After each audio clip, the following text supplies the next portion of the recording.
Hey everybody, welcome back to my channel. I am going to be reading chapter 6 of the Enola Holmes series. Chapter the 6th. That night I could not sleep. Indeed, at first I could not even be still in my nightgown barefoot. I paced my bedroom as I imagined a lion at the London Zoo might pace his cage. Later, when I turned my coal lamp oil low, put out my candles and went to bed, my eyes would not close. I heard Mycroft retire to the guest bedroom. I heard Lane and Mrs. Lane tread upstairs to their quarters on the top floor. And I still lie, staring at the shadows. The whole reason for my distress was not obvious as it may first appear. It was Mycroft who had made me angry, but it was my changing thoughts about my mother that made me upset. Almost queasy. It feels very queer to think of one's mother as a person like oneself, not just a mum, so to speak. Yet there it was. She had been weak as well as strong. She had felt trapped as I did. She had felt the injustice of her situation just as keenly. She had been forced to obey, and as I would be forced to obey. She had wanted to rebel as I desperately yearned to rebel, without knowing how I ever would or could. But in the end she had managed it. Glorious rebellion confounded her. Why had she not taken me with her?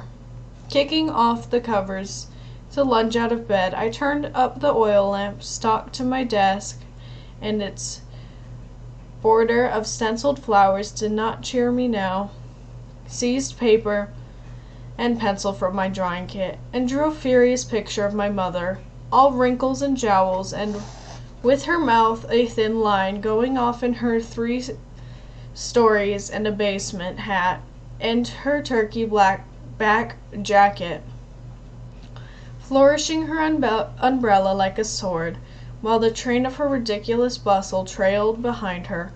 Why had she not taken me into her confidence? Why had she left me behind? Oh, very well I could understand, however painfully, that she had not wanted to trust a young girl with her secret. But why had she not at least offered me some message of explanation or farewell? And why, oh why, had she chosen to leave on my birthday? Mum was never in her life took a stitch without thread. She must have had a reason. What could it be? Because I sat bolt upright at the desk, my mouth agape. Now I saw from Mum's point of view, and it made perfect sense. Mum was clever. Clever. She had left me a message, as a present, on my birthday, which was why she had chosen that day, of all days, to leave, a day for giving gifts so no one would notice. I leapt up. Where had I put it? I had a candle to carry with me, so I could look around my bedroom. It was not on the bookshelf, it was not in any of the chairs, or on my dresser, or my washstand, or my bed. It was not perched on Noah's Ark, or the rocking horse, hand-me-downs from my brothers, confound in my stupid, muddled head. Where had I put? There! In my neglected doll house of all places. There it was, a slender shelf of hand-painted, hand-lettered, crisped artist papers, creased precisely in half and stitched together along the fold. I pounced it open. The booklet of ciphers my mother had created for me. ALO space NEK space OOL space NYE space MSM space UME space HTN space ASY space RHC, and my mother's flyaway lettering. One glance at the first cipher made me shut my eyes, wanting to cry. Think, Enola. It was almost as if I heard my mother chiding me from inside my own head. Enola, you'll do quite well on your own.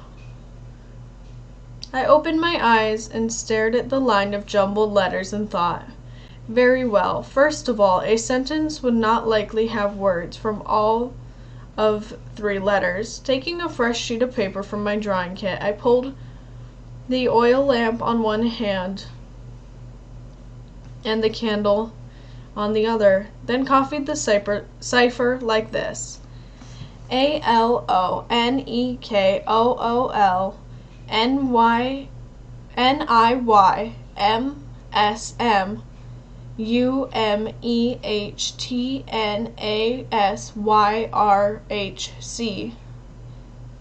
The first word sprang out at me: alone. Or was it Enola? Try it backwards. CHREMUSMYINLOOKENOLA.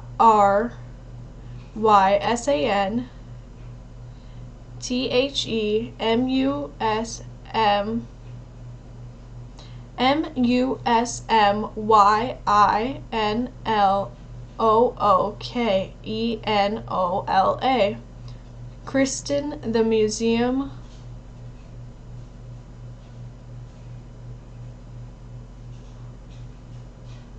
My eye pressed over the first part to seize upon the letters Mum. Mum. Mother was sending me a message about herself? Mum's my in look Enola. The order of the words sounded backwards. Look in my. Oh, for heaven's sake. Christian the Mums. The border of the flowers painted around the page should have told me. Golden russet Corinthian Mums. I solved the cipher. I was not totally stupid after all. Or perhaps I was, for what on earth did it mean? Enola, look in my Corinthians. Had Mother buried something in a flower bed somewhere? Unlikely. I doubt she had ever held a shovel in her life. Dick took care of such chores. And in any event, Mother was no gardener. She liked to let hardy flowers such as Corinthians take care of themselves. The Corinthians outside? What would she consider her Corinthians? Downstairs the cabinet clock struck 2. Never had I been up so late at night. My mind felt as if it were floating, not quite anchored in my head anymore. I felt tired and calm enough to go to bed now, but I did not wish to. Wait, Mother had given me another book. The Meanings of Flowers. Reaching for it, I consulted the index and then looked up Corinthianism. The bestowing of Corinthianisms indicates familial attachment and by implication affection. Implied affection was better than nothing. Idly, I looked up at the sweet pea blossom. Goodbye, and thank you for a lovely time. A gift made upon departure. Departure. Next, I looked up thistles. Defiance. Grimly, I smiled. So Mum had left a message after all. Departure and defiance in the Japanese vase, in her airy sitting room with 100 watercolors on the wall. Watercolors of flowers. I blinked, smiling wider. Enola, I whispered to myself. That's it. My Corinthianisms. Mums that Mum had painted and framed and displayed on the wall of her sitting room. I knew without an inkling how anything could be in a painting or what it might be. I knew that I had understood rightly, and I knew that I must go and see this very moment. At the darkest hour of the night, when no one else, especially not my brother Mycroft, would know. Girls are supposed to play with dolls. Over the years, well-meaning adults had provided me with various dolls. I detested dolls, pulling their heads off when I could, but now I had finally found a use for them. Inside a yellow doll's head, hollow cranium, I had hidden the key to my mother's rooms. It had only taken me a moment to retrieve it.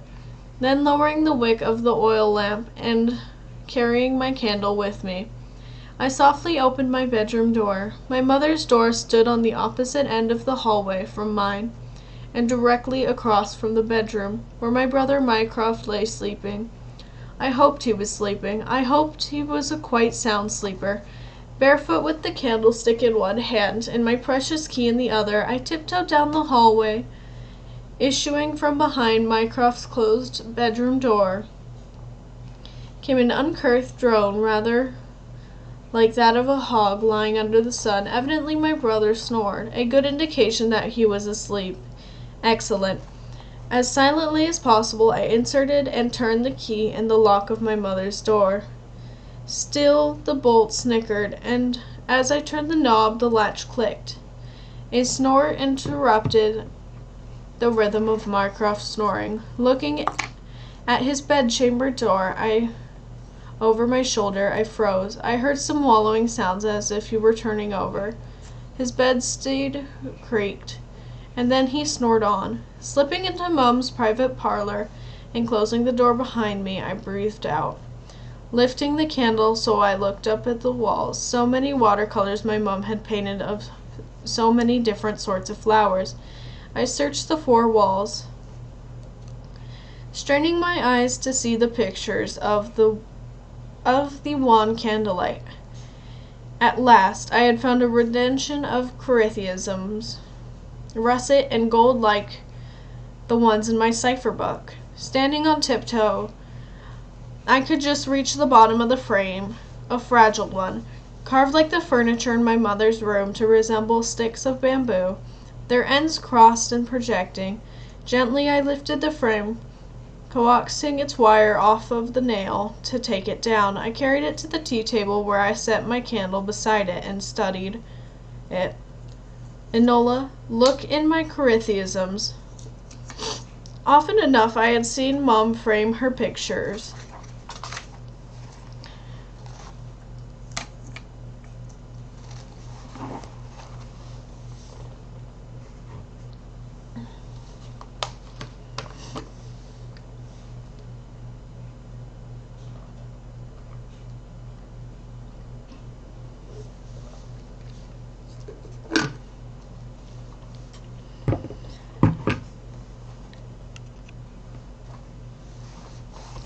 The frame itself came first, face down on the table, then the glass, very clean. Then a kind of inner frame cut out of the thick tinted paper. To this kind of inner frame, cut out of thick tinted paper, to this the top edge of the watercolor was lightly gummed, then a backing of thin wood painted white. Tiny nails driven edgewise into the frame held everything in place. Finally, Mother would paste brown paper over the back of the frame to hide the nails and keep out dust. I turned the Corinthianism picture over and looked at its brown paper. Taking a deep breath, I pried at the corner with my fingernails, trying to peel the paper off in one piece. Instead, a long strip of brown tore away, but never mind. I saw something nestled at the bottom of the picture, between the brown paper and wooden backing. Something folded. Something white. A note from Mum. A letter explaining her desertion, expressing her regrets and her affection, perhaps even inviting me to join her. With my heart pounding, please, please, and with my fingers shaking, I finished out the rectangle of crisp paper. Trembling, I opened it. Yes, it was a note all right, from Mum. But not the sort of note for which I hoped. It was a Bank of England note for £100, more money than most common folk saw in a year. But money was not what I wanted from my mother. I must admit I cried myself to sleep, but sleep I did finally. Straight through the next morning, and no one disturbed me except Mrs. Lane. Came in once and woke me whether to ask I felt ill. I told her no, I was just tired, and she left. I heard her say to someone, probably her husband, in the hallway, "She's in a state of collapse. No wonder, poor lamb." When I awoke in the early afternoon, although very much wanting breakfast and luncheon, I did not at once leap out of bed. Instead, I lay there for a moment and made myself consider my situation with a clear head. Very well. Well, not what I had hoped for. Money was something. Mum had given me a considerable sum. which she had gotten, no doubt, from Mycroft.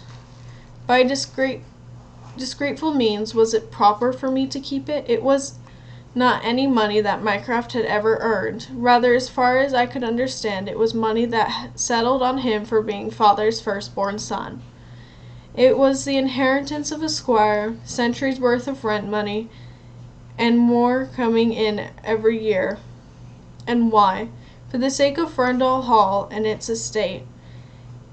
In a very real sense, the money, like the chandeliers, did go with the house, which was, or should be, Mother's house. Legally, the money was neither Mother's nor mine, but morally, many, many times, Mum had explained to me how unfair the laws were. If a woman labored to write and publish a book, for instance, any money earned was supposed to go to her husband. How absurd was that? How absurd, then, would it be for me to give that £100 note back to my brother Mycroft, just because he had been born first? Legalities could go jump in a lake. I decided to my satisfaction. Morally, that money was mine. Mum had sacrificed and struggled to wrest it from the estate, and she had slipped it to me. How much more might there be? She had left me many ciphers. And what did Mother mean for me to do with it? Already, dimly by her example, I knew the answer to that question. End of chapter 6.